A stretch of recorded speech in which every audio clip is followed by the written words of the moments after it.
Welcome to EconomicZ101, the podcast made for Gen Z by Gen Z, bridging the gap between economics, finance, current events, and our generations with speakers Vish, Ritam, Sinan, and myself, Mihir. Today, we're going to be talking about the United States response to COVID-19 over the past 2 years. As it had been no secret to anyone, COVID-19 has had the most dramatic shift on my life and probably everyone's lives here, in the fact that we're been set apart and our entire life has been put on pause for a global virus. It's frankly crazy. 3 years ago, I never would have thought that something as global like this would impact us, and I never thought our generation would be put in like the history books that we learn at school, but this is literally monumental. And the way that our country has responded to the risk has not been monumental in the slightest.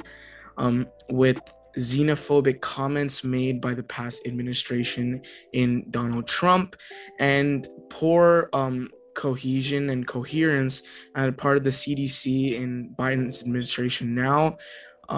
The US has taken a bit of a hit in their response to COVID-19. But today, what we're going to do is we're going to go from the beginning and we're going to figure out what happened, and we're going to respond and try to make our way through into the present and try to enlighten on what happened. So to begin with, I think it'd be fair if we did an origin of the vaccine and how the United States originally responded to it. I'll leave it to anyone to pick up from here. I mean, as people were saying in like March or April, some dude ate a bat. Yeah, nice job. I mean, that's basically that's how the scientists say is what happened, or not exactly, since they say the virus did originate from a type of horseshoe bat that lives in China, but it was an animal that was infected by the virus like before it was consumed that caused it to be transferred to humans. So it wasn't exactly someone eating a bat, but close enough. I mean, I know, I know a lot of people were talking about how it's not just the bat. China purposely made this for some apparent reason. I mean, that was just because China was limited with the information they were giving like early on. And like they weren't really discussing the findings they had on some of their early patients. So then this just caused people to start saying like, oh, they planned this and they made this virus, just because Trump was also adding to the xenophobia by saying it's a Chinese virus, and it wasn't really helping the situation whatsoever. So essentially around November, December 2019, China didn't have like their back up against a wall against an unknown scientific phenomenon just that came about them, and essentially the Trump administration propagated xenophobic comments and not truth towards the situation to misguide its own citizens and create a lot of false narratives, like Vish said, with calling it the Chinese virus, creating propaganda and conspiracy behind it. It created a very dangerous environment, and this was seen through in the massive spike in Asian American and Asian violence and hate crimes in America and North America overall. It's really unfortunate to see as the wherewithal. You'd think, like, obviously a government employee and the president of the United States of America would have some control and some demeanor where he would treat himself and treat other citizens with respect. But Trump's lack of professionalism caused much pain in the Asian community in America. I mean, talking about Trump and the US's initial response, the US was acting slightly differently than other countries in the sense that they were a lot more quick to bring back their officials and ambassadors in other countries. So the Department of Defense was very keen on assisting airports and helping evacuate people from other countries. and like during January, February, when the virus started to become more serious. And they were also very helpful with helping other nations in March and April, when the virus was starting to become a lot more of an issue, since people didn't really know what was going on. And even though it wasn't as bad as it is now, there were so many people who were like terrified. I don't know if you guys want to add to that. Yeah. So, like, in my opinion, I think what you said earlier, not many people were aware of it until it was like already March and it was too late. Like, I know most of us were just sitting in school and we're just saying, oh, look, there's a new virus spreading around like there. Then, oh, look, it entered the US. The next week, it entered our town. Then it entered our own neighborhood, right? I think there could have been more measures taken with the Trump administration to make it more known that, like, hey, this could be something potentially dangerous. I mean, I know they might have not anticipated something as bad as this, but still, just general awareness may have prevented the amount of cases that could have even, or it could have even prevented anyone from entering the US with virus or even any potential threats. I mean, in terms of that, I do agree with you on the fact that, even if it was Trump's administration, they still tried to do some things. Like they sent testing kits and ventilators and stuff like that.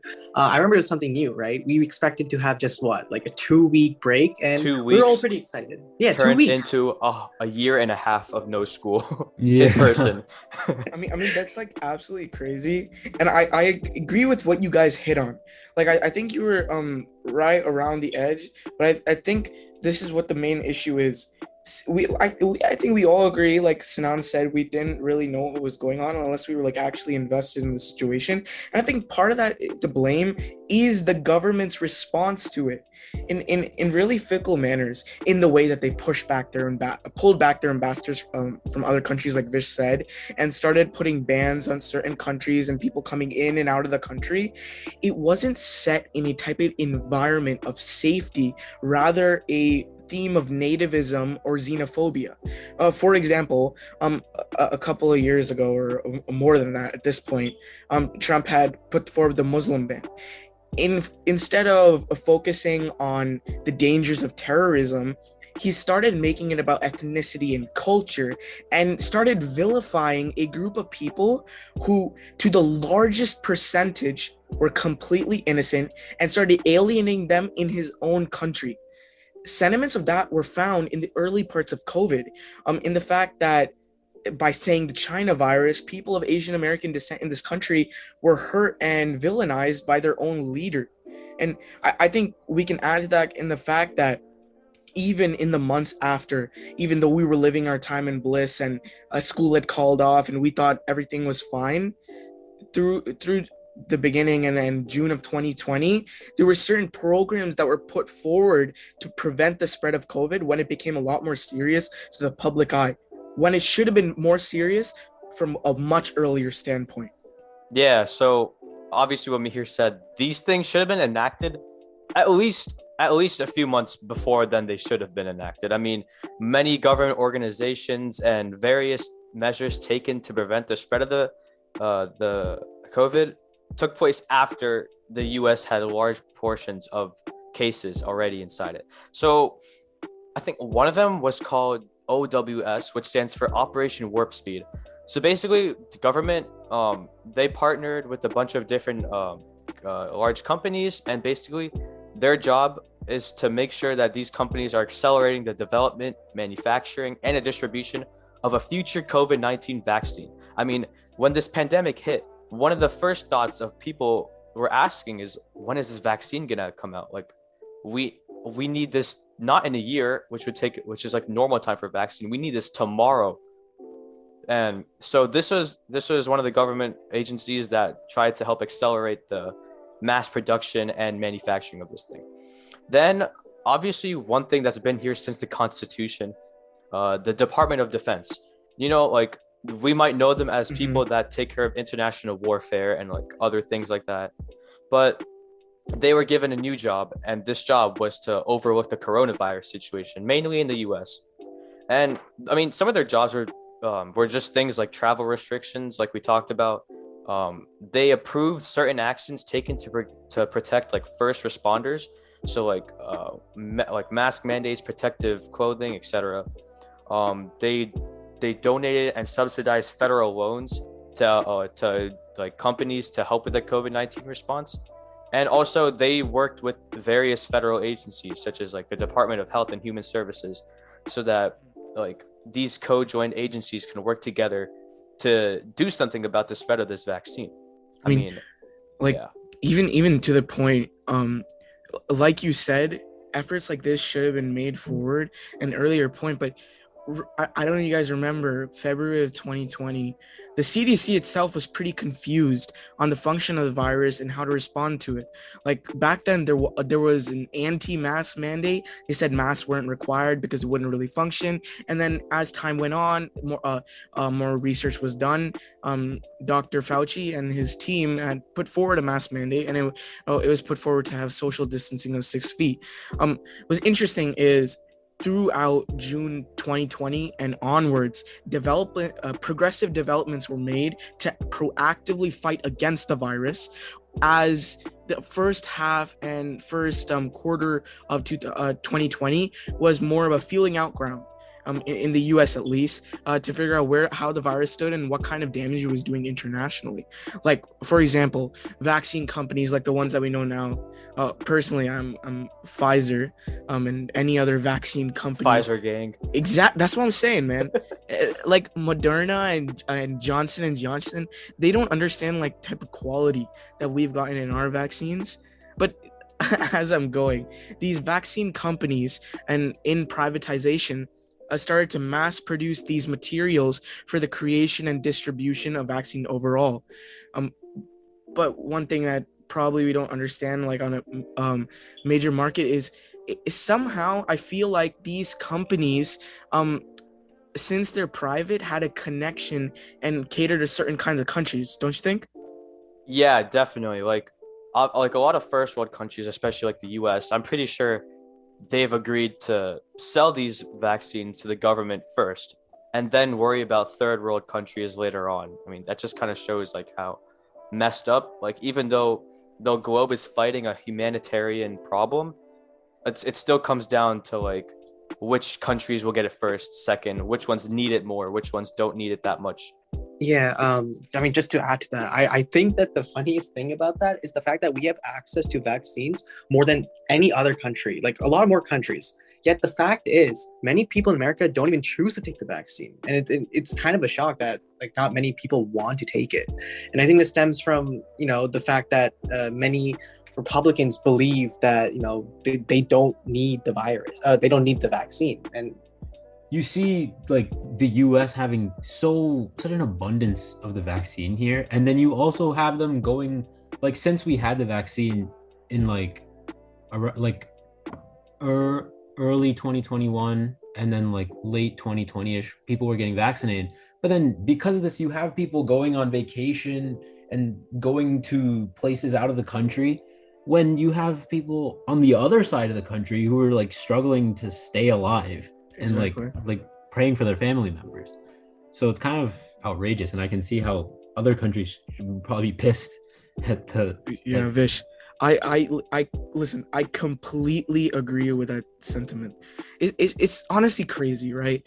The United States is seen as a global leader in so many fronts, yet in such basic understanding, our administration, or at least our past administration, failed in enacting a system and culture to respect the dangers of this virus.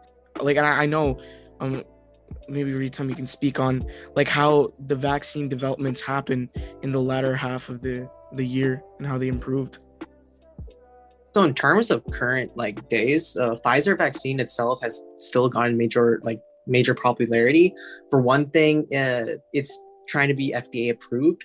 Currently, it's like approved as an emergency use approval. Many of the vaccines currently are at a FDA emergency use approval, which means it's not fully FDA approved. But because we are in a pandemic, it's going to be, implemented.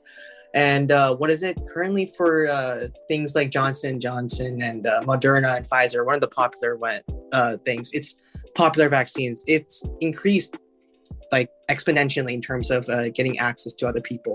The only problem is that many Americans, before, as previously mentioned, just don't want to take it. And I think that pushes and stems from the fact that we don't fail to understand the fact that people, especially in India, where the Delta variant has now started spreading, are able to, to get these vaccines. I think partially what you said is right, how Americans are quote unquote spoiled, but it's also, like we talked about before, misinformation, much of it on the Trump from Trump's side, like more right-wing like news channels, things like that. The misinformation is a large factor that makes people try and like avoid taking the vaccine. Like I remember literally a month ago, we saw videos of how people thought that it made their arms magnetic after taking the vaccine. It's and like crazy. People were sticking keys that aren't even magnetic itself onto their arms and saying it sticks, when in reality it's just like a bunch of like hooey. It's all hooey. I mean, it's really interesting, right? With the initial response from the Trump administration into the June to like September phases where the vaccine trials were starting to be finalized, and how we talked about, since these are private companies, spoils often go to the countries with the most money, and that's what ended up happening in October and through November and December, with the Department of Health Services and Department of Defense creating deals with these pharmaceutical companies.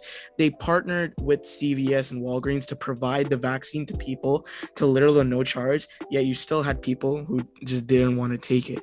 In November itself, the U.S. was maximizing vaccine distributions with large chain pharmacies to other territories like Puerto Rico, Virgin Islands, and with the OWS, they were making sure that distribution was going to happen on a large scale. And with the FDA finally approving, as Sinan said, creating these emergency uses for the Moderna vaccine, purchases in the hundreds of millions started to happen, and the vaccine process through the end of 2020 started to materialize. At the beginning of the pandemic, back in March, scientists were talking about how it's going to take at least a year to develop a new vaccine, and like we needed that vaccine literally the next week, the next day after we hear about this. But like even with like there was the everything that we've been going through, we still managed to pull off a vaccine in just 9 months. It's insane. Yeah, it's crazy.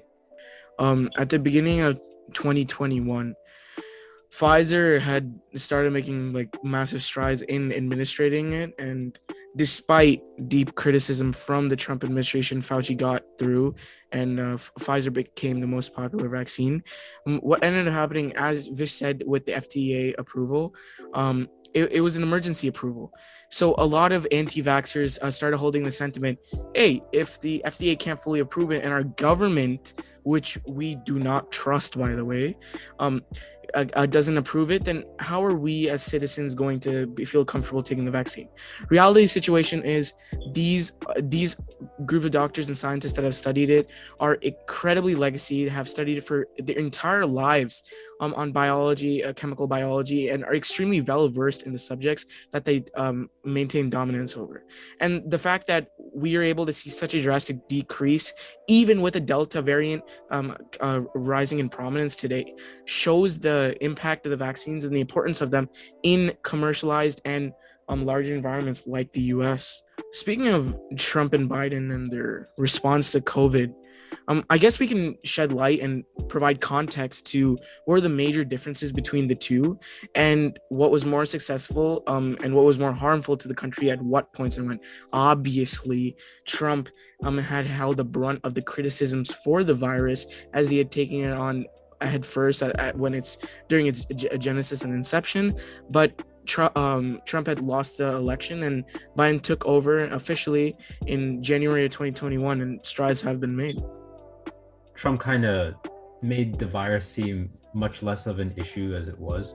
I completely agree with that. What I believe he wanted to do was just politicize this thing. Because if you think about it, a little bit afterwards, he decided that he wanted to use a second term of the presidency to promote the ideas that he wanted to use for his second term. So he wanted to introduce a COVID-19 task force. He wanted to spend money on bills that would help incentivize and give money to the American people.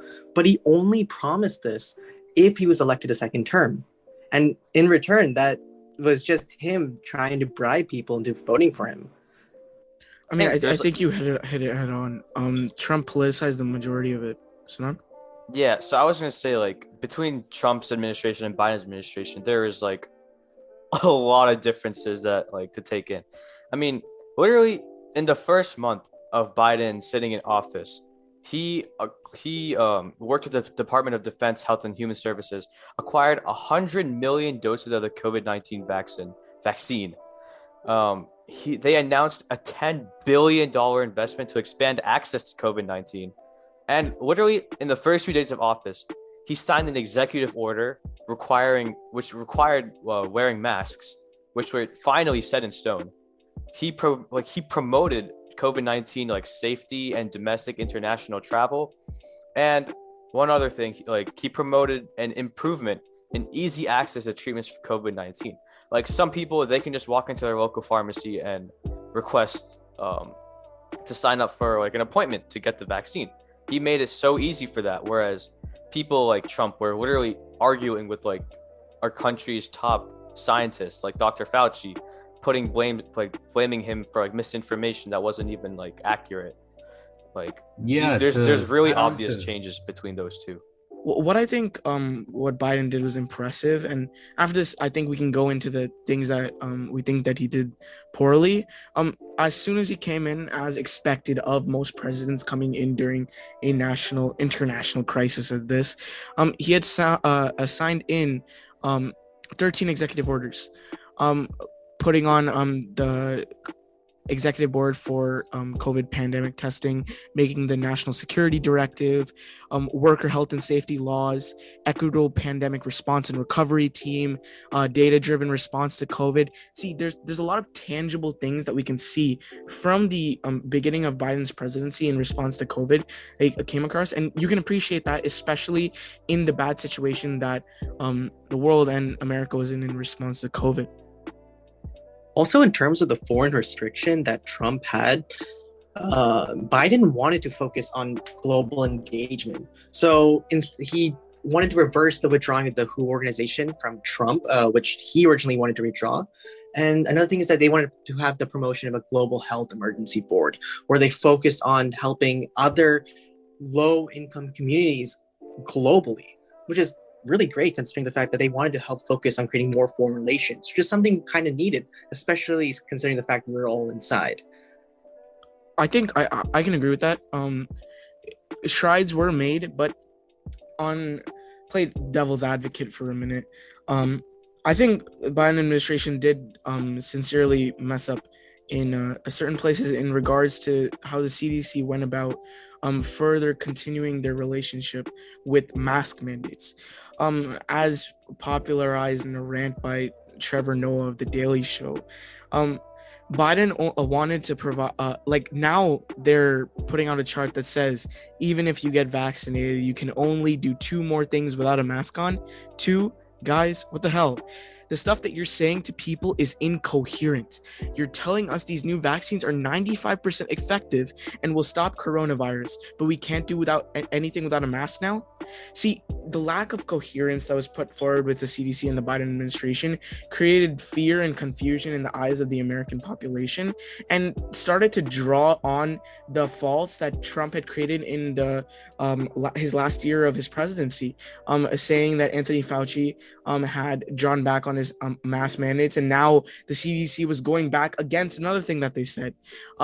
Keeping a head on steam and being strong with the statements that you make and carrying through is the only way that you can fight against ignorance and xenophobic comments made by the Republican Party. But if we were advertised that this vaccine was super, super effective, I don't see why people really need to wear it. And see, the thing is, I think I agree partly with what you're saying, but you also have to understand people and majority of this country's population has a very baseline understanding of how the vaccine work and how the response happens. And part of this reason is why propaganda in the media is so influential, because when people are accustomed to a certain kind of opinion, whether it be Fox News or more liberalized agenda from MSNBC, different groups have different biases that they hear from, and hearing that, especially when you're have baseline knowledge on the topic, it creates a lot of misunderstanding, which highlighted in Trevor Noah's rant. Riton was talking about, like the CDC, they said, oh yeah, the vaccine is 95% effective, and then at the same time they're still having a mask mandate still strong and effective. I mean, that's true, but then if you look at it again, there's a lot of stores and companies that still do this thing where they said vaccinated people aren't required to wear a mask, but if you're not vaccinated, mask is mandatory. I think in movie theaters that's a really prominent rule. And the other thing is these mask mandates are still in effect due to the fact that there's a large majority of people, at least in the US, that are still not vaccinated. That even though some of us do have the vaccine and are 95% immune from this virus, it still should be pushed out for people that still refuse to take the vaccine or are still hesitant to take it, just as an extra safety precaution. As things improve, more people are incentivized to take the vaccine, and we gradually, but hopefully, and maybe I might be a little idealistic, maybe return back to normalcy sometime early next year. Guys, thank you for listening to our COVID response and talking about how the US handled it through the two administrations that took place in managing the COVID-19 crisis, talking about xenophobic comments, Asian American hate, and figuring out their response and progression of vaccines in America and across the world. We've seen that there has been progress, but there also have been drawbacks, as with anything. Thank you guys for listening once again. It's been me with our guys Vish, Ritam, and Sinan. Hey, this is our second podcast in a week. We're picking things up, guys. So yeah, finally, we're gonna pick things up, and our next podcast will be coming out in the next 3 days as well. So I really appreciate you guys tuning in. We're going to have those guests that we were talking about very, very soon. It's gonna be secret for now, but I promise you it'll be well worth the watch. And also, don't forget, we have an Instagram, we have a TikTok, we have a lot of platforms you guys should follow. Exactly. It's all EconomicZ101. No dashes, no spaces. Guys, thank you for listening, and this has been us. Goodbye. See you guys.